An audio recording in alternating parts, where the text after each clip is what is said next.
कल रात पानीगेट इलाके में परिवारों के बीच में झगड़ा हुआ था और इस झगड़े ने धीरे धीरे बड़ा स्वरूप इख्तियार कर लिया था, जिसकी वजह से बात हाथापाई तक पहुंच गई थी। तब इस मामले के मद्देनजर शिकायतकर्ता हितेश कहार ने 3 आरोपी नरेश कहार, हर्ष कहार और शिवम कहार के खिलाफ शिकायत दर्ज करवाई थी। हाथापाई की इस वारदात में चाकू और तलवार का इस्तेमाल किया गया होने की बात भी सामने आई। वैसे इन तीनों आरोपियों के खिलाफ पहले भी ऐसे कई गुनाह दर्ज है, ऐसी जानकारी खुद पुलिस विभाग ने दी। तब इन तीनों आरोपियों की गिरफ्तारी कर ली गई है और इसी मुद्दे के मद्देनजर आज पत्रकार परिषद आयोजित कर पानीगेट पुलिस की ओर से ज्यादा जानकारी दी गई है।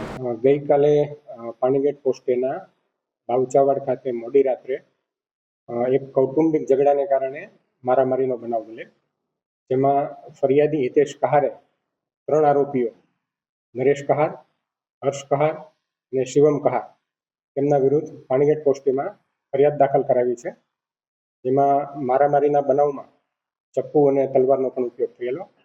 3 આરોપીઓને અત્યારે અટક કરી લેવામાં આવે છે। 3 આરોપીઓ મારામારીના લગતા ગુનાહિત ભૂતકાળ ધરાવે છે।